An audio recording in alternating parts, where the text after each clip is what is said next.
emergency for the first time in about... This is Jim, and, Receiving this message. We are Ken Jennings and John Roderick. We speak to you from our present, which we can only assume is your distant past, the turbulent time that was the early 21st century. Fearing the great cataclysm that will surely befall our civilization, we began this monumental reference of strange and obscure human knowledge. These recordings represent our attempt to compile and preserve wonders and esoterica that would otherwise be lost. So whether you're listening from an advanced civilization or have just reinvented the technology to decrypt our transmissions, this is our legacy to you. This is our time capsule. This is the Omnibus.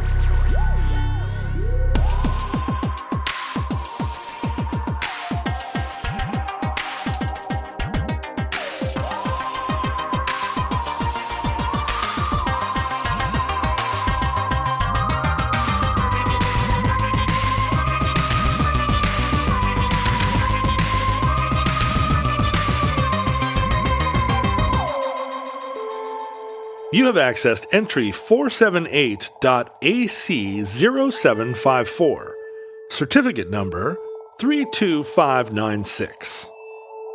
Fletcherizing.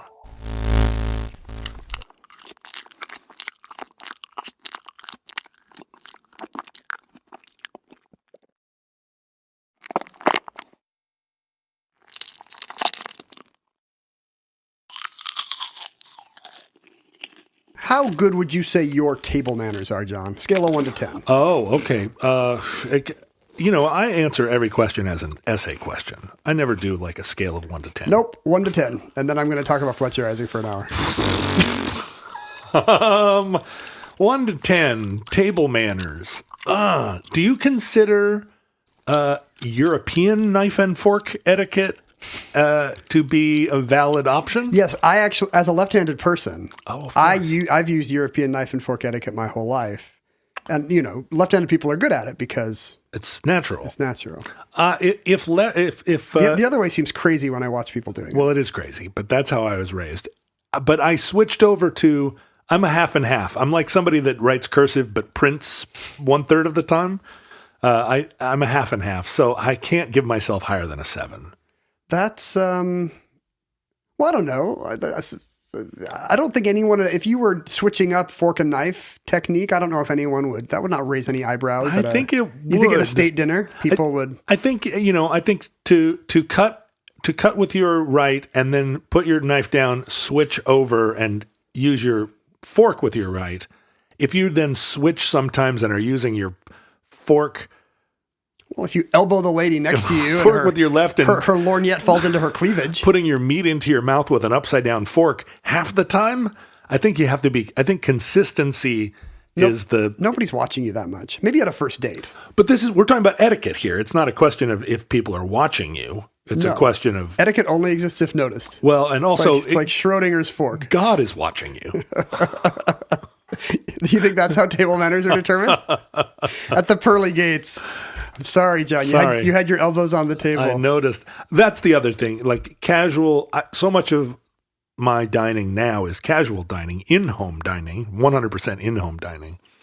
So I'm conscious of table manners because I'm trying to impart to my daughter the importance of not blowing your nose in your napkin at the table or she comes to the table wants to read a book while we're eating.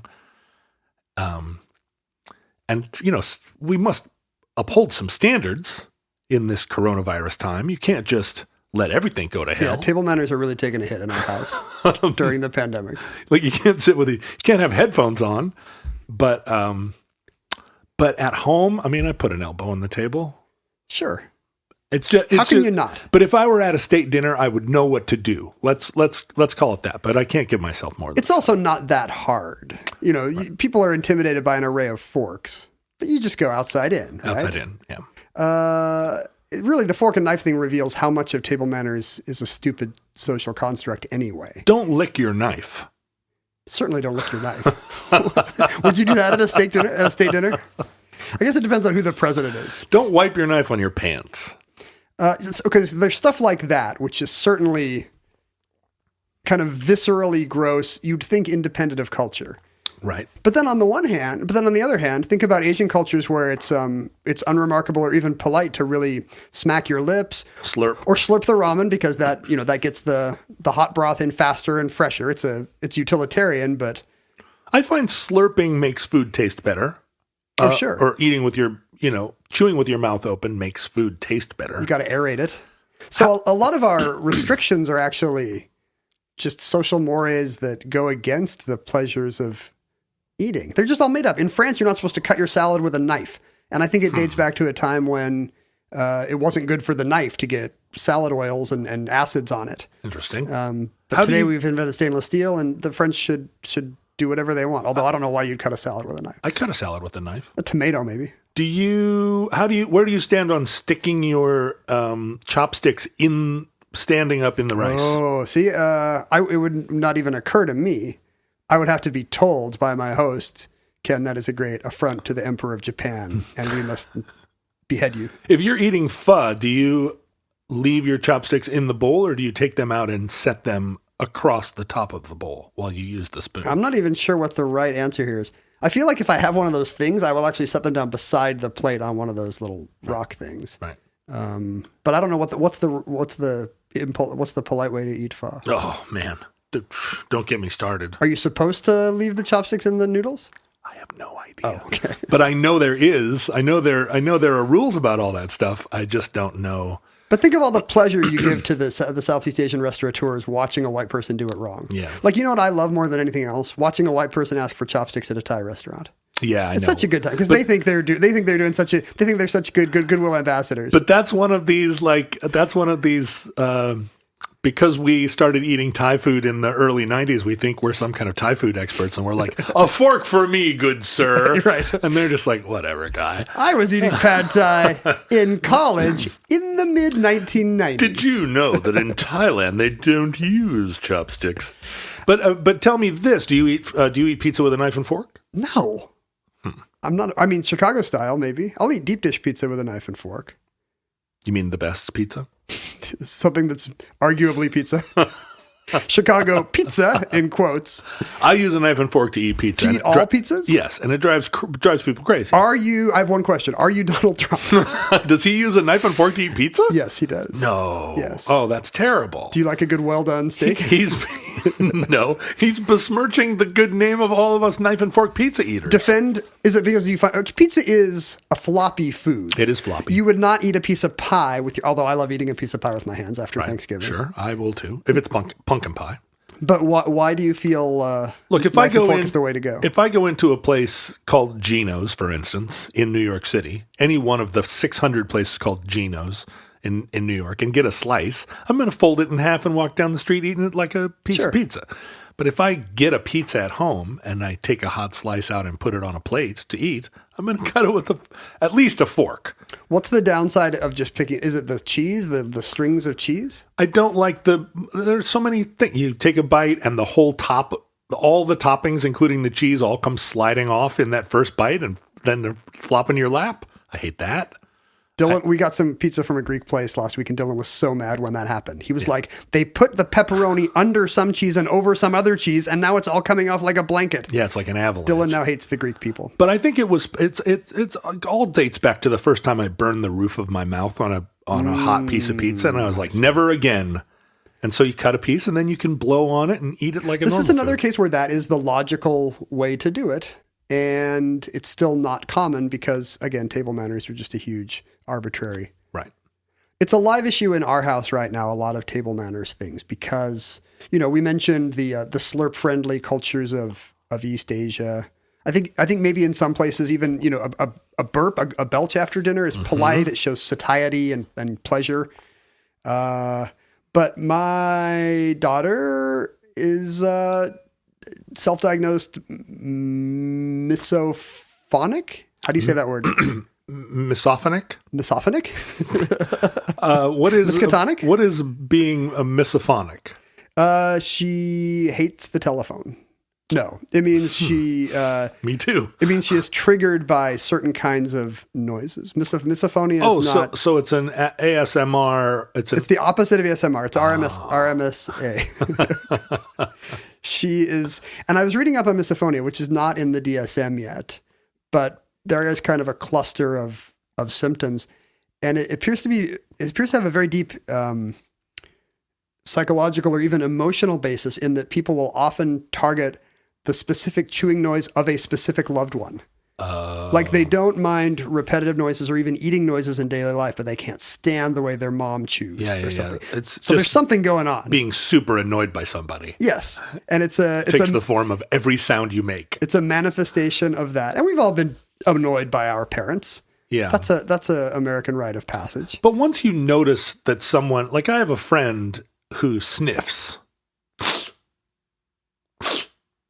And I've been friends with him for 20 years, but once I got annoyed by it, I'm super annoyed by it. And it's 20 years a habit that he has that he's not going to break it. He's not going to stop doing it. He doesn't know he's doing it. Does he listen to Omnibus? Maybe this is your big chance. I think he's in the coronavirus times, he's had to take a second job, and it requires that he drive long distances.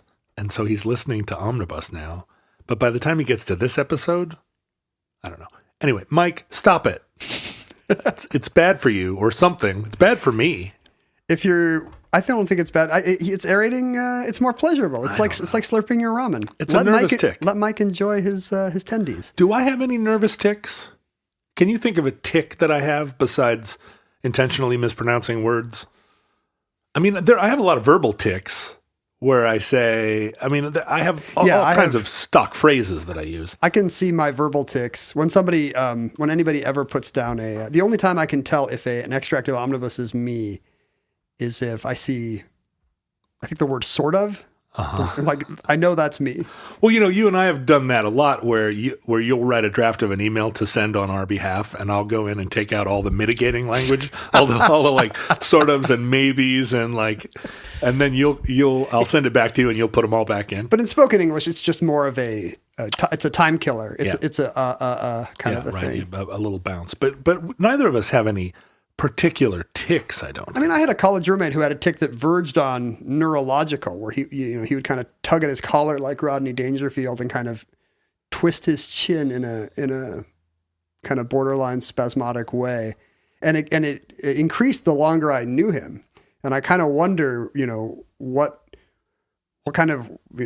anxiety I was giving my college roommate that led to this. I'm sure it's my fault. My high school best friend had braces when he was young teen, and it instilled in him a tic where he would kind of chew on his cheek from inside, kind of do a little like side chew, and he still does it. He's 51 years old. He still kind of every once in a while like kind of suck on the side of his cheek. I know teeth suckers, and that's annoying.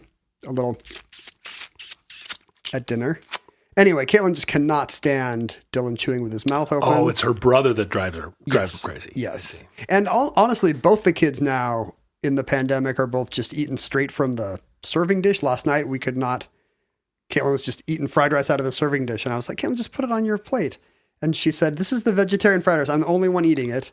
This serving dish is an extension of my plate. Oh, she's using logic. Now, your kids are also at the age where they are they must be right in the center of why do you care? Yeah. B, why do we do this?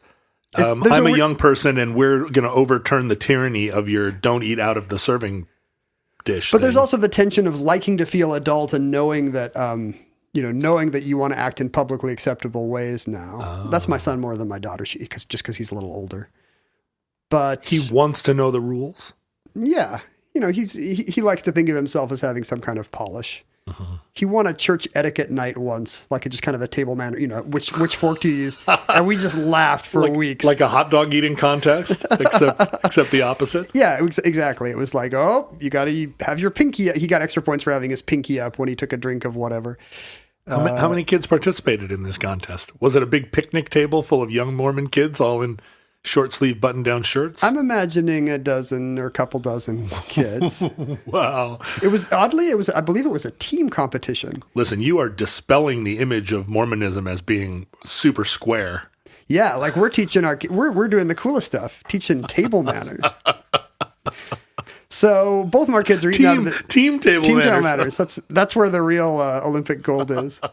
So both of our kids are eating out of the serving dishes. They're both just, I haven't heard a consonant in weeks because I guess without a live audience. Sure, who cares? Without a peer group. They got nothing to say to you anyway. They just don't care.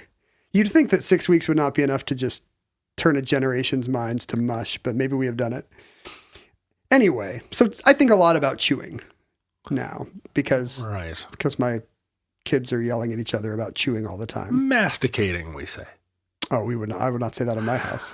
Right. It would elicit a laugh, wouldn't it? Yeah, there's no mastication practice night at church youth groups for sure.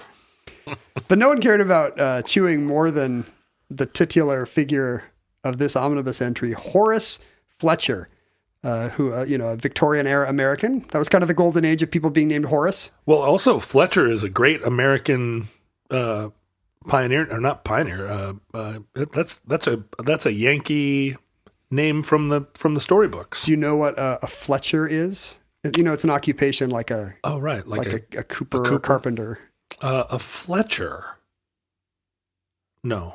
A Fletcher makes arrows. Fletching is putting the feathers in the back of an arrow. Arrow maker. Huh. So, but this Horace Fletcher was not an arrow maker. He was a hobbyist. He worked for an import firm. He was a New Englander. You're not wrong about his. He was a scrivener. Probably did some scrivening. He was a writer, so I assume. Wait, scrivening is. Does it mean any writing, or does it mean like stenographic technical writing type writing? Like, because I guess it comes from the same root as scribe and script, just the Latin for to write. But it's someone who has professional penmanship. I'm just stretching this as long as I can because I know you're Googling. Well, boy, there's some software called Scrivener, and it has completely ruined the ability to Google. The ability to Google actual scriveners. The word scrivener. And not only that, but when you get to the Wikipedia, there's not even a derivation page. Merriam-Webster says, yeah, there is a professional angle to it. It's a public copyist or writer. Back when a pre-word processing era, you would need a room full of guys just writing stuff all day. Right. Or if you were not literate, you'd have to go to somebody who hung out a shingle. Can you write this for me? I need to send this to someone. Can you do the technical writing? This also says a scrivener is a synonym for notary public. Yeah. Have you ever considered a notary public to be a scrivener? I think of it as that same class, though, right? Like a writer that isn't being asked, a writer or person in the world of words who isn't being asked to think creatively. Right. It's basically speech to text software, but in human form. Yeah. And a notary, all they have to do is attest, right? But they have to be able to read. What are the qualifications for being a notary? I don't know. They always have that book. My dad was one. I still have his notary stamp, but he was only one from like 1970 to 1971. He didn't want to pay the $8.50 to re-up in 1972? It was something that I'm sure he got his stamp in order to fulfill some function for a company that he was trying to start.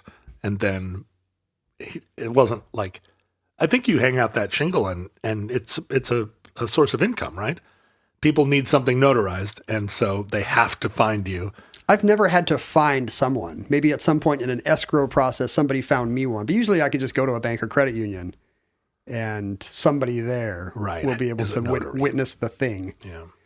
I don't know. Is there a test? This was in ye olden times. I mean, this was an embossing thing that he would put a piece of paper in this stuff and crimp on it. It's a 3D? And it would put that circular stamp notarized. My dad had one of those, but it just made his science fiction book say, from the library of...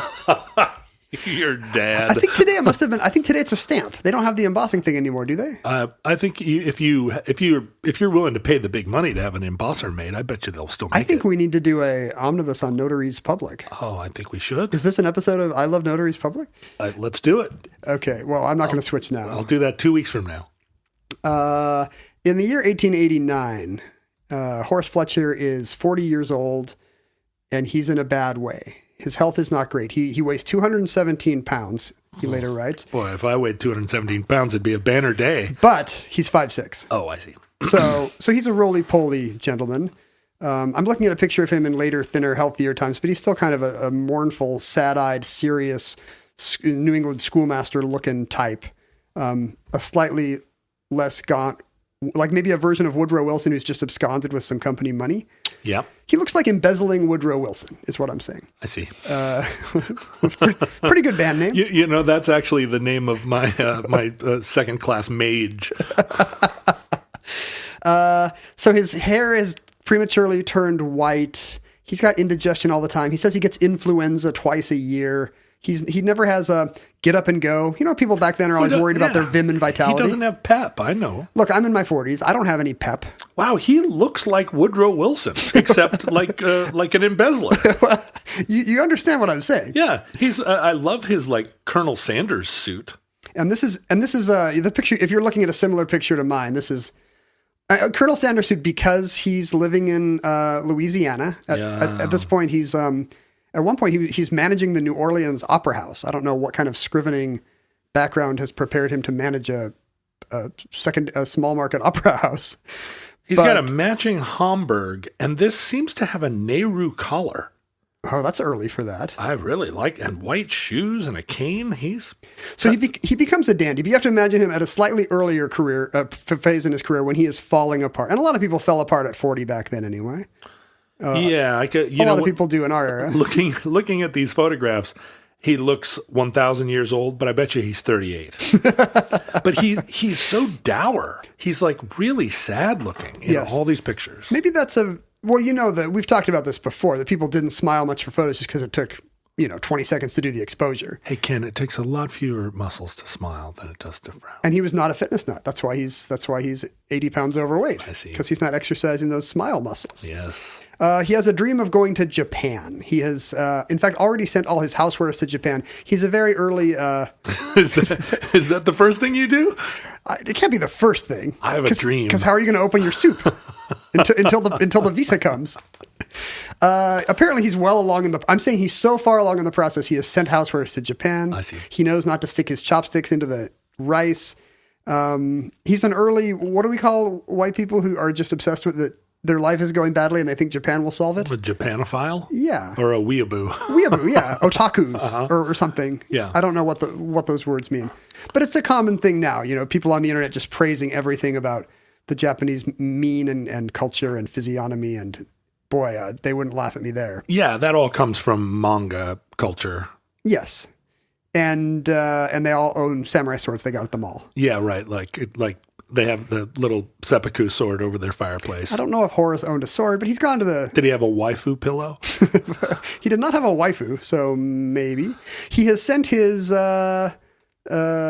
saucepans onto Japan, and he's trying to get life insurance for his trip, and he is denied life insurance because he's such a high risk to the amalgamated whatever company. Oh, even then, the insurance companies would take those matters into consideration, such as... Do you frown too much? Are you roly-poly? I just found out the other day that my premium... I mean, think about back then, if you're doing the actuarial table for a life insurance company in, Louisiana in the 1870s, where I'm sure people die at 52. Yeah, people are dying all the time, left and right. I just found out the other day that my own life insurance... I've had a policy for 15 years or so with a very low premium because I'm a less risky guy. And I just found out that I'm just 3 years away from it just spiking. Like it'll be $1,000 the first year, and then it'll be $2,500 the year you turn 49. And then it's just numbers telling me how much more likely I am to have health problems, which is upsetting. So Horace Hetcher Horace Fletcher had the same experience. It was a real wake-up call to him. And he had a friend in Louisiana who had a snipe estate, as well as a truffle preserve somewhere in France. So apparently he's like snipe hunting? Yes. I guess. But snipe hunting is... Do you think it's fake? Snipe hunting is famously fake. There is a bird called the snipe. It just, the custom of sending newbies out into the woods to find one is what's fake. I see. It's not like Bigfoot. There's a real snipe. People just fall for the related prank.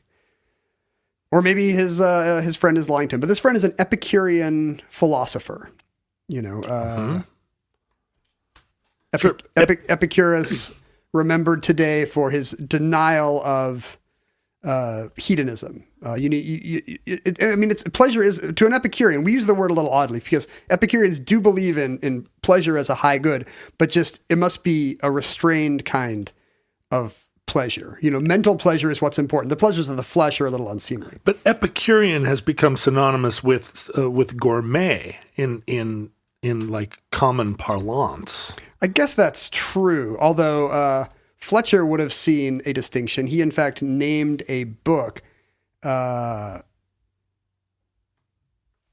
He called a book Epicure and Gourmet. He thought that was two different kinds of things when he became a head writer. Oh, sorry, the new glutton or epicure. So I guess he saw Epicureanism as a kind of gluttony. But his friend, the snipe owner and truffle hunter. So an Epicurean considers happiness to be the highest good, and so however you. But the Greek Epicureans were skeptical of the idea that you could just get there through pleasure, food and wine. I see. Right. Insofar as there is a modern distinction, we've lost the original Greek philosophical intent of Epicureanism, and really, maybe the biggest distinction today is that gourmet has become kind of debased and middlebrow by the fact that it appears on bags of coffee at the supermarket. And, the idea that pleasure and happiness are best pursued through a simple life, untrammeled by like fatty foods and overwork. Right. Like, what if you were just reading interesting ideas? Wouldn't that be more pleasurable? Yeah, living in a hut and having a slave boy massage your feet. His friend, his philosopher friend, is apparently a bit more of a classical Epicurean who thinks it's important to get pleasures from these things, but not to overdo them. He tells them a story about William Gladstone, the liberal British Prime Minister, who made his children chew each bite of food 32 times before swallowing. Here we go. And I think there's some connection between the fact that you have 32 teeth and therefore you should chew 32 times. It's one for each tooth. Yeah, you have to chew each bite once on each tooth. So it takes a lot of tongue-eye coordination. Now, this is the major issue at my dinner table because my daughter is a food shoveler. She will eat her food as fast as she possibly can. And I am the same. I'm a fast eater too. I have to consciously slow myself down, When restaurants are like, hey, we're going to need somebody else at this table in an hour, I'm like, an hour? No problem. In and out in 10. But I catch myself sitting, like with a bite of food in my mouth and the fork with another huge bite on its way and say like, stop, stop, stop. And I think of this mantra, this chew your food X number of times, something that used to get yelled at. And I've never actually said it to my daughter, like you need to chew your food 32 times. But I definitely all the time say like, hey, take a breath, like put your fork down, relax. We're not being chased by anybody. She was riding her bike outside the bunker just now when I was on my way in, and I asked her, hey, she was like, what's your topic today? And I told her about Fletcherizing. And I asked her, how many times do you chew a bite of food? And she said, well, it depends on the food, which is very astute. Uh-huh. And I said, well, She's no dummy. Well, let's take a food that's not too crunchy and not too mushy. And she said an apple. And I thought, well, okay. How many times do you chew a bite of apple? And she said 5. All right. Which seems a little on the low end. Yeah. She's got big chunks of apple in her right now. Yeah. You should have said spaghetti. I was going to say like a hot dog. Oh, well, yeah. I mean, it's in my experience, it's as fast as she can get it in. And then, of course, then she's like, can I have another hot dog? But she would eat, as a 9-year-old girl, I think she would comfortably eat 6 hot dogs before she would stop. And she would only stop because we were out of hot dogs. Because I had also eaten 6 hot dogs. I miss having the metabolism of a 9-year-old. Those were the days when you could just eat 6 hot dogs. Futurelings, in these challenging times, we want you to know that we're all in this together. Are you getting emails like this from everybody? From every hotel you've ever stayed at? From every company you've ever bought a USB cable from? It's so exhausting. I don't care. Not only do I not care that Delta Airlines wants me to know about all the things they're doing, but like the person that company I bought a friendship bracelet for my daughter for one time 2 years ago. I don't care what their COVID-19 response is. I preferred it earlier in the epidemic when no one had really anything to say, and so they were all just telling me they were monitoring the situation. Yeah. Oh, thank goodness! I'm so glad to hear that. Kohl's is monitoring events as they develop. I hope they keep me in the loop. What I want those emails to say is, in these trying times, we realized that we had 2 layers of unnecessary management in our corporate structure. And so we have laid off 7 vice presidents, and we have taken their salaries and increased our employee health benefits. I don't even want them to lay them off. I would actually like them to give them up to us. Oh, to do as we will. What would you do with 7 vice presidents? I mean, obviously, I wouldn't get my own vice president unless this is a company that only has 7 customers. Would you hook them to a sleigh? I would hook them to a sleigh. Yeah, maybe they should have a raffle. On Dasher. One of our customers gets all the surplus vice presidents who screwed up our supply chain with just-in-time accounting. I want one of those emails to surprise me, though. I mean, Delta Airlines sent me one the other day that was like, we're blocking off the middle seats, so everyone is... Did that surprise you? There's like a window seat and an aisle seat now, and it's like, why wouldn't you just... Yeah, like that's how it always should have been. You should have just had those big 70s lounge chairs instead of these terrible little porta potty seats. What would surprise you? What about a retailer that's like Nordstrom now only sells like full body radiation suits? I mean, the problem with retail is that I was already afraid that retail was dying, and this isn't helping. What I want is to not return to normal. I know we have to return to some new normal, but I don't want to get emails from people reassuring me that everything's going back the way it was, because the way it wasn't that great. The way it was clearly a problem. Yeah, I would like, especially big companies, to tell me that they have reorganized and that they have a new compensation package for their board of directors, which is not so lucrative for them. And I want there to be more working from home and less commuting and less... I mean, all the things that we all kind of keep hoping.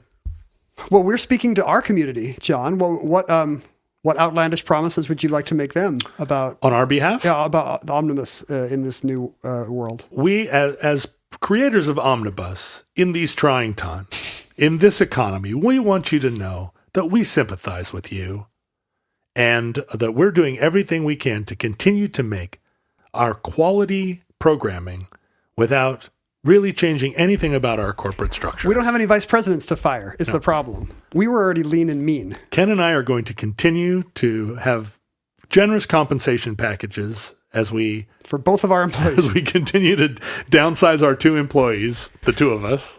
We are deeply appreciative because we know times are tight, and we know some people are not at a place where they can donate to a podcast they like.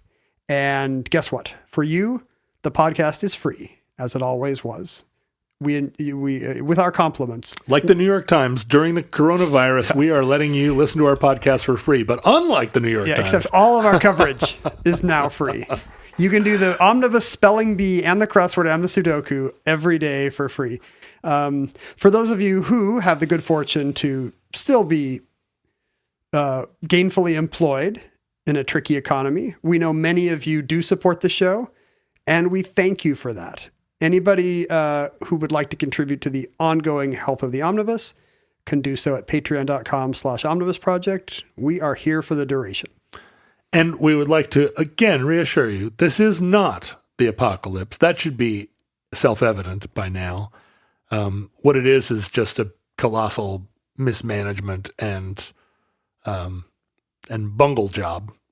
It's a bungle job, but America has survived many a political bungle job. That's right. And also, this isn't the first time that people have had to learn not to kiss bats. It's been 100 years since the last time we had to learn this. That's right. So I understand why you don't remember. It happens every once in a while. It seems like some unprecedented loss of certainty, but really the message of the omnibus is that it's not. It's really not. I mean, just the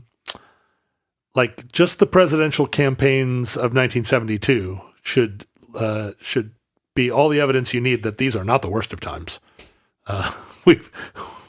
We've seen a lot worse than this. To most of our listeners, that sounds about as distant as the Spanish flu. So I don't know if that helps anyone. But thank you for your support of Omnibus. Yeah, thank you. If you can support Omnibus at patreon.com/omnibus.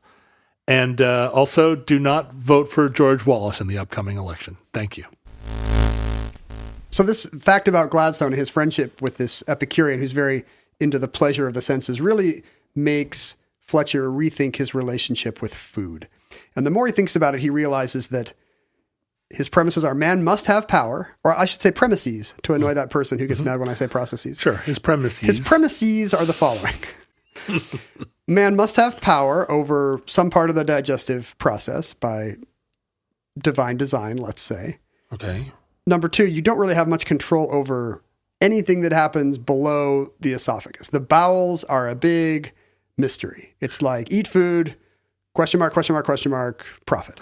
Does he mean man must have power in the sense that God gave us dominion over all the birds and the yes, flora and fauna? We're not apes, John. As one of the higher animals, man must have some ability to control his dietetic practice. I see. Okay. And it cannot be nutritionally, you'd think the place to start would be in the gut, but you can't. It's a black box down there. Right. Who knows what's going on? There's miles and miles of passageways. And he decides then, therefore, the control must be in the mouth. This is where we can exercise our higher faculties to improve nutrition, would be in the mouth and in chewing. So he devises a series of 5 rules for better eating. First of all is related to appetite. You should not eat anything until you have true earned appetite. Oh, we were talking about this earlier. How many hours a day do you have to work before you feel like you've earned your biscuit? Exactly. And I actually do set up little treats for myself. Like, okay, if I just finish this page, then I can go you do? Open the fridge. Yeah. But it always falls apart. Then it's like, if I finish this paragraph. Do you hide treats for yourself? I don't. That's borderline eating disorder stuff. But yeah. I do just kind of stand and open the fridge and just kind of stare as if something new has appeared since the last time I did it, that an hour ago. I don't think anymore, feel like I don't deserve a meal. But I definitely, when I work hard on something, I will say to myself, you earned this meal. Yeah, I do that too. Like if I've if we go for a hike or something, then I'm like, oh boy. I'm going to eat 6 hot dogs. I've been out in the fresh air. Number 2, you leave the selection of food in the hands of your appetite. You eat whatever sounds best to you in the order that it occurs to you. Huh. So of the available food, just eat the thing that your body is asking for. And then the thing it's asking for 5 days a week. I think you would for a while. There's good research that shows that like when people are not getting enough iron, they just suddenly start thinking about liverwurst. Oh. And if they're not getting enough vitamin C, they just start thinking about orange juice. Oh, okay. So your body knows, apparently. I think there is some support for this. But number 3, you need to get all the taste out. The bite should be tasteless. The food should be tasteless by the time you swallow it. And really, you shouldn't even have to swallow. It should just kind of dribble out the back of your throat. Get the taste out. All the taste should be gone. Wow, I like this. Because this is a kind of Epicureanism, right? You're going to extract every bit of pleasure, but you're doing it in kind of a sound, staid Victorian way. The end result is to turn your food into basically pap. Your food contains taste. Mm-hmm. And he's not wrong. And you are extracting the taste primarily, and the rest is just offal. And that's kind of true, right? Like if most of the thing that makes celery taste like celery is just in the juice. And once the liquid has kind of been sluiced away in your mouth and you've just got a mouthful of those cellulose Well, it's strands. interesting to think that it's a way of understanding eating where the nutrition is in the taste rather than in the roughage or in the vitamins. Ah, I see. Where you're once you have tasted it all, you've taken all of the nutrient out. Yeah, he conflated two kinds of extraction. The enjoyment for him is the same as, because this is a time before, so we think of Fletcher in the context of the progressive movement. The progressives at the time believed that the Industrial Revolution had not gone great. It had made a lot of things worse. Right. But we had the tools now, with modern innovation and efficiency. It would be easy to think of a few simple rules that would improve this kind of gross world we had created. So kids under 10 only have to work 8 hours a day in the garment factory. Or you chew your bites a certain number of times. He doesn't prescribe a number, but he experiments to see how many times you have to chew certain bites of food before it has no taste or texture left. At one point, he chews an onion for 722 bites. And he's fine with that. Good. I feel like he deserves it. He's earned his treat. We talked about this in The Joy of Cooking a little bit, the idea of food and nutrition being part of the progressive movement.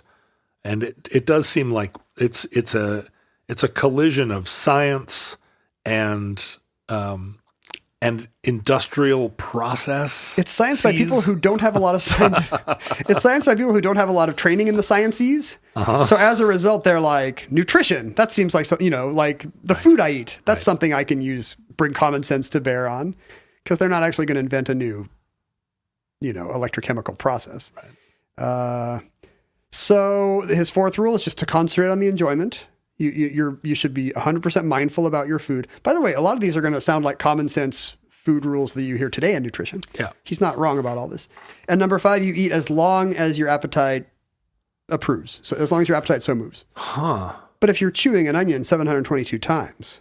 Yeah, how long are you going to be able to keep that up? Right. It really does have, he's not wrong about the effect that will have on food intake. Was he eating an onion like an apple? Like just took a big bite of onion? You'd have to chew it 700 times. He calls it a garden onion. So it does really, there are onions that are sweet enough to just take a bite out of. Our famous Walla Walla onions here in the Northwest. The Vidalia onions of wherever Vidalias are from.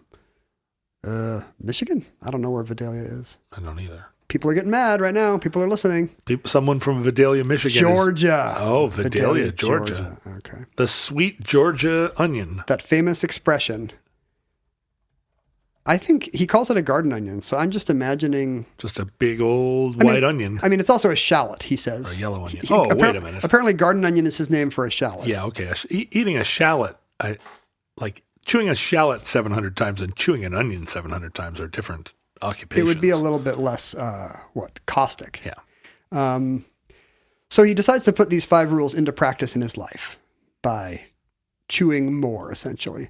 He loses 60 pounds. It gives him a new lease on life. Suddenly he's a happy man. He says he never gets colds. He's full of, vim and vitality and vigor, and everything's going great. Just chewing his food like 3 times more or 6 times more causes him to lose 70 pounds. Yes. And he no longer gets colds. He has become an unhealthy person. He was an unhealthy person. Now he feels like a healthy person. Now he has vim and vigor. He, instead of going to Japan, he winds up in Venice, where he's got a palazzo. And how did he get a palazzo? Well, I guess the palazzo may come later. At first, he's staying in a hotel, and he becomes friends with the hotel doctor, a guy named Van Sommeren. And like a lot of hotel doctors, Van Sommeren's got abundant free time and is very interested in Fletcher's new dietetic philosophy. Boy, that's not a job that exists anymore. Hotel doctor. I wish. That should be a They Might Be Giants song. And so Dr. Van Sommeren becomes his medical advisor, who gives him scientific backing for his theories. And sure enough, Dr. Van Sommeren and his man Carl go for a trek in the Tyrolean Alps. Carl appears to be some big burly Tyrolean youth in native costume who carries Dr. Van Sommeren's scale and helps push his bicycle up hills on the steeper inclines when Dr. Van Sommeren does not feel like riding.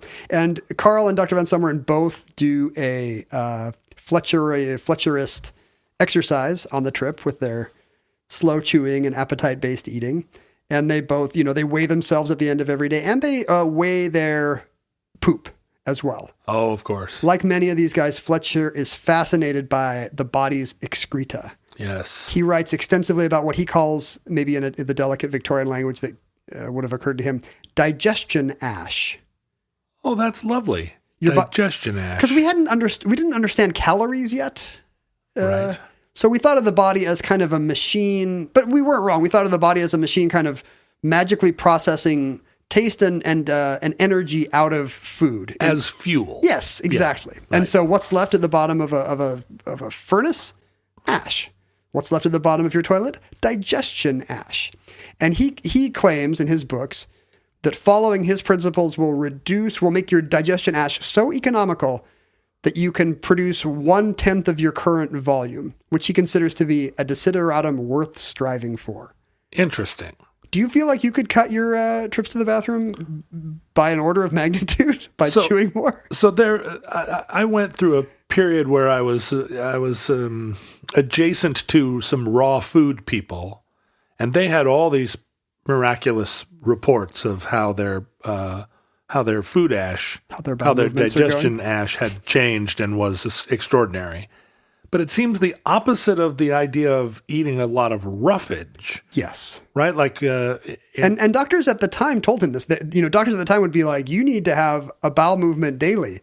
And he would just shake his head sadly and think about how wasteful that is. Right, of course. Of course. You could be pooping 1/10 that much, sir. You are not extracting the proper amount of enjoyment from your intake. Do not tell me, sir. And his evidence for this is that when... well, first of all, his evidence should be his enjoyment. Although in none of these photographs do I see evidence of any enjoyment. Well, at least you're not seeing evidence of his digestion ash, which I'm sure he was also photographing. He has Dr. von Someren and Karl report on their digestion ash as they as they cycle in the Tyrolean Alps. And his finding becomes that if you practice his principles, the digestion ash will come out in pilular form. So like a deer or a rabbit. Right. And will not have any unpleasant odor. It will have an odor of warmth, like warm earth or hot biscuit. Oh. So oh dear. Anybody who's, this is really aspirational for anybody who, like I assume you and me, is not pooping out stuff that smells like baked goods. No. Can you imagine if your poop smelled like hot biscuit? I mean, you might be tempted to take a bite. It would be very unhygienic. But that's what he's going for. Like a diet so efficient that you hardly ever poop.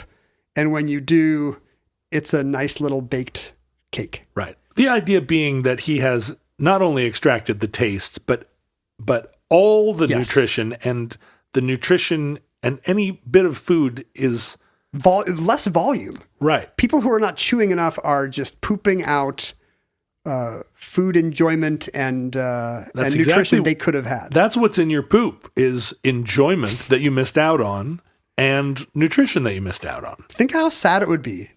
I'm not sad when I poop 99 out of 100 times. I feel like it's an accomplishment, and I feel like it has lightened my soul. But I've been to your bathroom. I've seen the gold star chart. Your name is the only one on it, though. Ken, gold star. When am I going to get my potty prize? But imagine poor Dr. Fletcher always just disappointed by the frequency and volumes of his poop, because he knows he could be working a little bit harder in the food filter, as he calls it, that he believes exists in the back of the mouth. I don't know how you could work harder than to chew a shallot 700 times. How much harder can a man work? To him, that's just the beginning of his voyage. So with Dr. Someren's medical expertise backing him up, he begins to extol the benefits of his 5-point plan. He says that there will be health benefits, immunity from illness, increased energy and endurance. But he's roundly criticized for thinking that just chewing an onion too much can produce such a life change. In the press, he's dismissed as trying to start a choo-choo cult. Oh, the press. Yeah, the press. They really got him. They've got a pun there, and they're going to stick with it. But the other thing he's always extolling is how the savings of his plan, the financial savings. Oh, right. Because if you're getting so much food out that your digestion ash is little tiny pebbles, you could eat less, Sure, right? you need your food budget is halved. So he very smartly starts talking to institutions about their budgets. Now, how is he making a living from this? Is he writing books about it, or is he just doing that strange 19th century thing where somehow, as a celebrity, you somehow get to live in hotels for free? He may have a day job at this time, but beginning in 1896, he writes a series of books with charming Victorian titles, all really that could be called You're Not Chewing Enough. But instead they have names like Mentaculture or The ABC of True Living, Happiness as found in Forethought minus Fear Thought. Ooh. Isn't that funny how that kind of management speak is 130 years old? At least. We need to have forethought, not fear thought in this company. Let's open the kimono and talk about this. So all these... We're going to drill down on this now. Let's put a pin in that kimono thing and come back to it, John. So at some point, he's making a living, but he's really approaching different institutions. He's talking to workhouses, prisons, schools, places with a limited food budget and saying, hey, I could cut your commissary budget in half. And also increase happiness and ultimately virtue in all of the reprobates in prisons and workhouses. Because think about, in the progressive era, efficiency is the ultimate goal, and he is applying efficiency to the principles of things we do every day, eating and pooping. Right. I mean, you wouldn't be pooping every day if you were a strict Fletcherite. No, of course not. You'd be going 2 or 3 days at a time. Every 3 days, you'd go out to the garden and put some hot biscuit smell down on the... Produce your small, efficient patty in the fresh, in the hot earth. And this actually has some...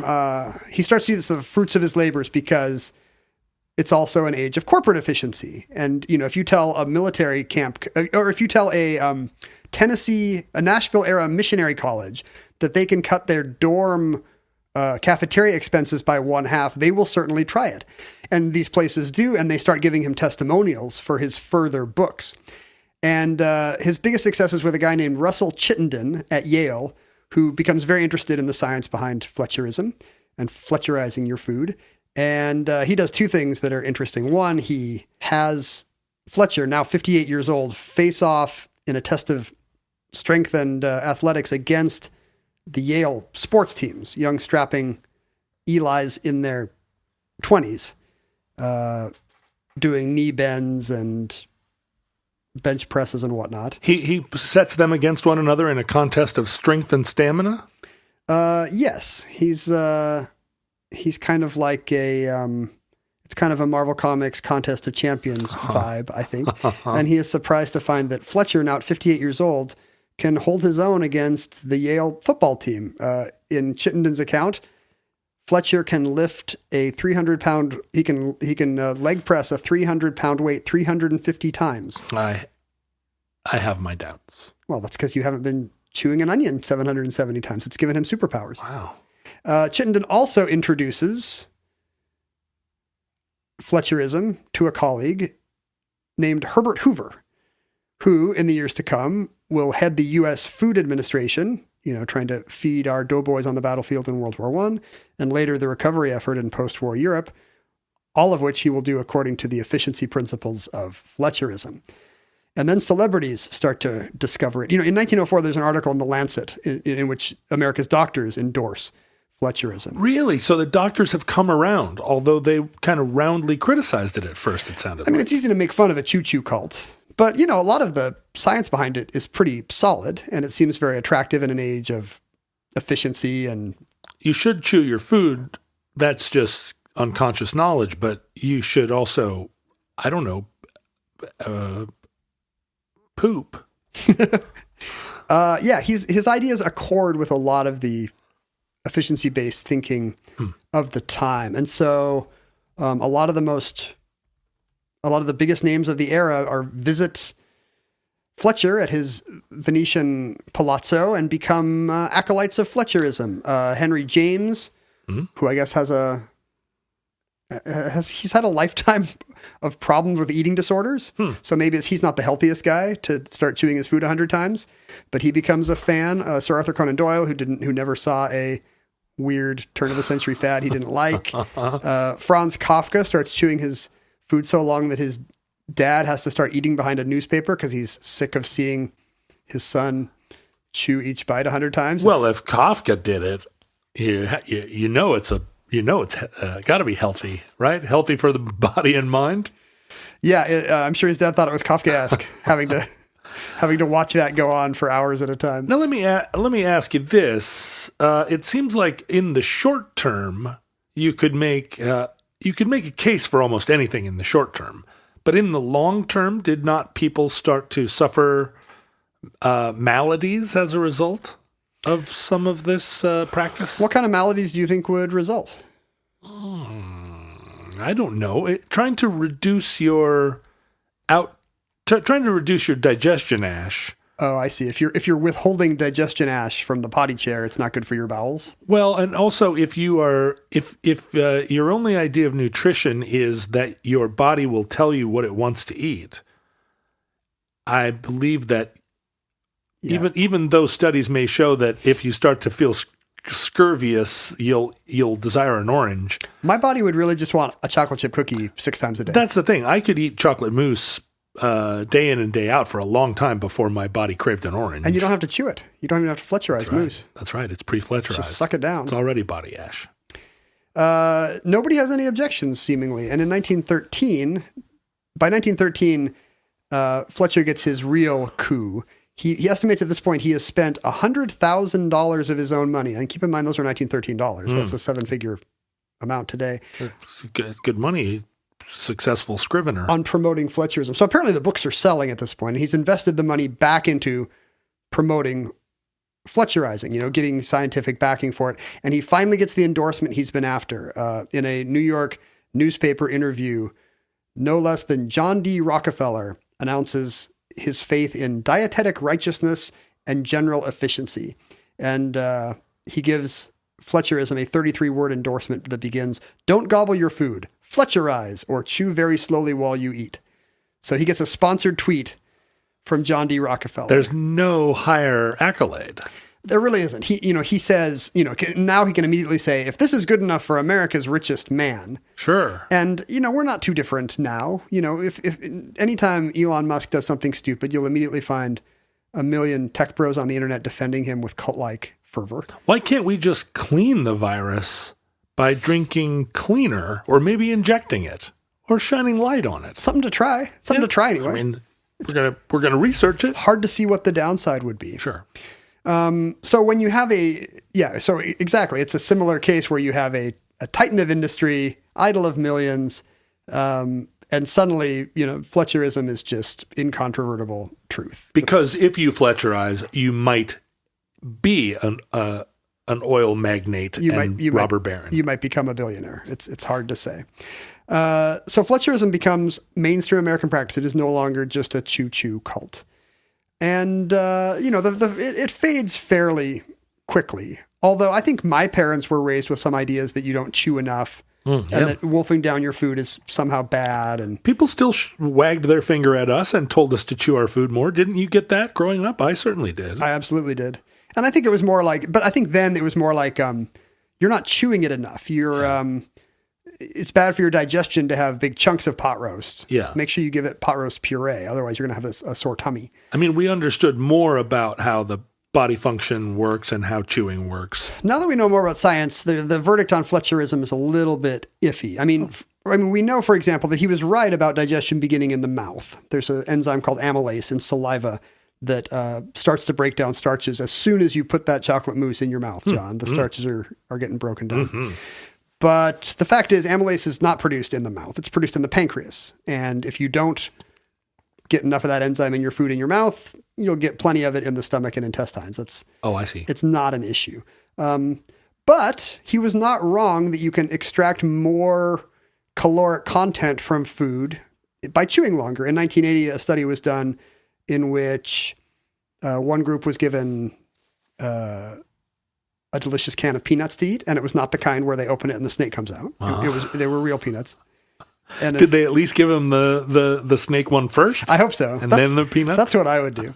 And the other group was given peanut butter to eat, just the same peanuts, but mashed, basically.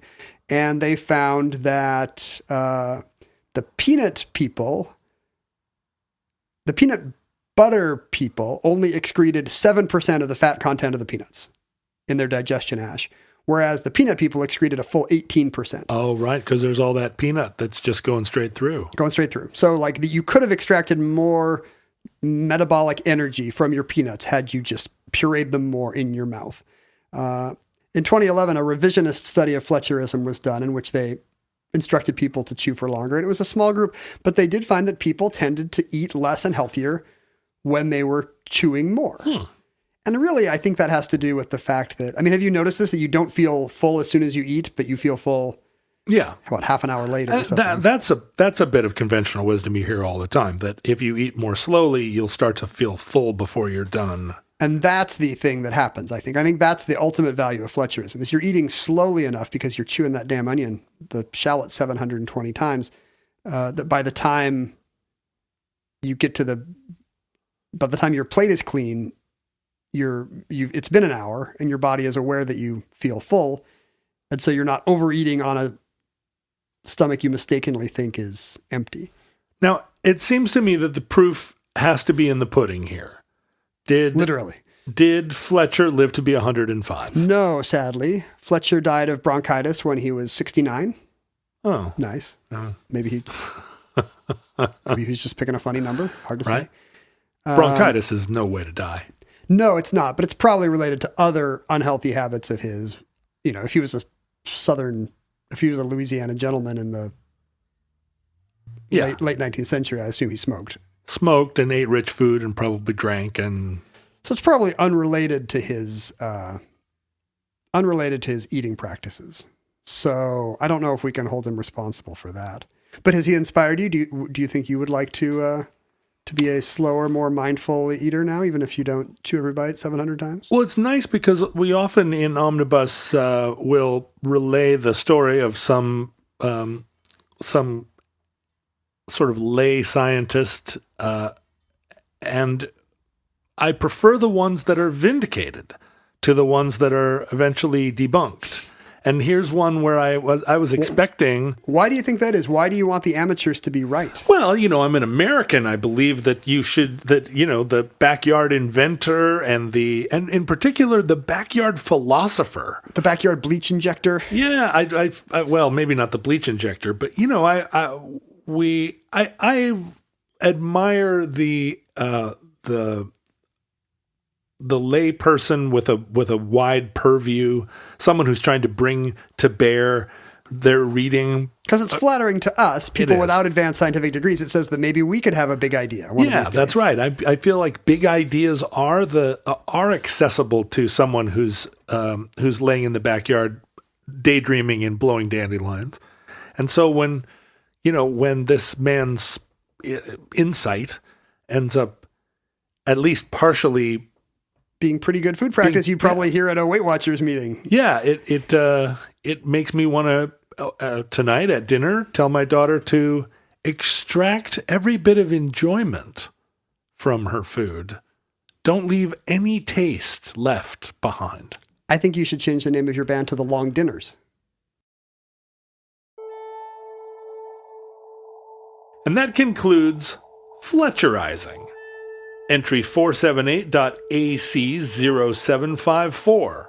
Certificate number 32596 in the Omnibus.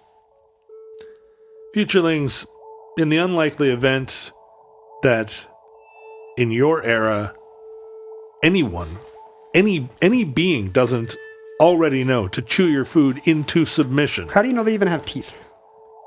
I imagine that they're probably... Yeah, you're right. They're probably just... They're just sucking in liquid food already, and they think it's barbaric that we had molars. Oh, maybe not. Maybe it's just ultraviolet light being shined into their body, and that's how they get all of their power, all their human power. Yeah, I mean, you wouldn't have any digestion ash. Some of this stuff would be known to you only if you had social media or access to it in your era. Our current president will only be known as a social media phenomenon because it will be regarded as completely inconceivable that he was actually the president for at least 4 years. We're gonna 1984 all the textbooks. He was never president. In any case, Facebook, Twitter, and Instagram, we have at Omnibus Project archived all of our shows. Our personal handles were at Ken Jennings and at John Roderick. And I sometimes tweet kids do the darndest things tweets. You have my daughter's You have comments. a new brand now, and you're a professional Star Wars blogger now in our era. I know more about Star Wars than anyone would want to know. Congratulations, by the way. No, it turns out that that's not true because there are tens of thousands of people that want to know that much about Star Wars. I was just late to the game. You know it accidentally. I'm also on Instagram, and you can email us at theomnibusproject@gmail.com and send us some nice emails. Send us some mean emails. I don't, it doesn't matter to me. John Ken's doesn't the read only them. one that reads them. But then he does send them to me if they pertain to me, or the thing is, I have no idea how many of them pertain to me. It could be 80% of them, and you just delete them all. Here's the ones I don't send to you. Hey, Ken and John, I love the show. Have you ever thought of doing an episode on... Oh, right. You just cull all the good ideas and put them in your own file. No, I put them in a Google Doc that you keep losing the link to, so you don't know about them. No. But if somebody's like, I just have to say, John, you saved my life tonight. Yeah. I was standing on a bridge, and then one of your songs came on my Walkman, and those I send on to you. Yeah, those are nice. I write most of them. But it seems to cheer you up so much. You need to move to a neighborhood that doesn't have so many bridges. Please enjoy all of our fan groups on various media. Please enjoy them. There are we a lot beg of you. lot of Kick videos and Twitch, and we're on twink.com and on. I'm on twink.com. I don't think you are. Grindr. I'm on there. I'm just not. I don't have a profile. You're shopping. I'm just lurking. But certainly Facebook and Reddit, Discord. On Twitter, there's a wonderful Omnibus Out of Context account that's very fun to look at. Look for the word Futurelings wherever you get your content. Look for the record with me on the cover. Look for the record with Futurelings on the cover.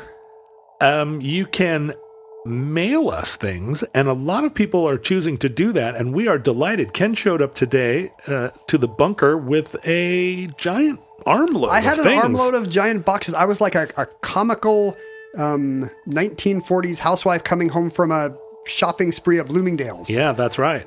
I had a hat box. Todd apparently has sent you, I don't know if this is going to be a surprise to you or not, a Sony Walkman, complete with batteries, some pretty nice headphones. Wow. This is for me? Yes. He wants you to take part in the renaissance of tape culture. And so he's recorded some of his homemade imitation indie rock on this cassette. And he's also given you a USB stick with more of same, I think. I have an entire crate of cassette tapes, including my favorite from the era, a cassette that had Iron Maiden's Killers on one side and Judas Priest's Screaming for Vengeance on the other. Boy, I wore that tape out. It looks like he might have a side project because one side of this tape, he's labeled the tape. Here's a sound you haven't heard in a while. One of the sides of the tape is labeled Junkyard Todd, and the other is labeled John Lemming. Now, I know Junkyard Todd from the internet. That's interesting. Now you can enjoy his tunes. Now, looking in at convenient that, cassette form. Send me this whole pile of things. Looking at that,